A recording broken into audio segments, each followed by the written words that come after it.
Can't agree more. Once you just organize, just my office, I have a home office.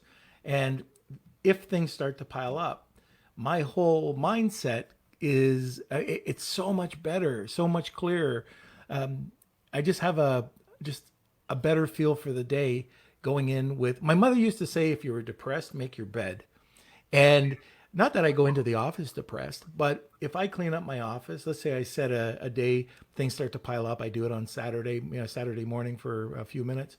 It just feels that much better to just jump into the day. Everything looks good. I know where everything is, and I think by removing the muck, I mean, it really does help that. Well, a pile is a call to action. So a pile is a traffic jam somewhere in either your space or your psyche. So a pile represents one of three things: indecision, procrastination, or avoidance. All of those things are going to be distractibles whenever you're trying to focus on your job. Organizers, we're always saying keep things vertical. That's why, because a pile is an unfinished something or other that's going to be weighing in the back of your mind. And you're right. If you have a pile or a couple piles sitting around your space when you're trying to work, it is a distraction. It's not going to allow you to laser focus on your task at hand.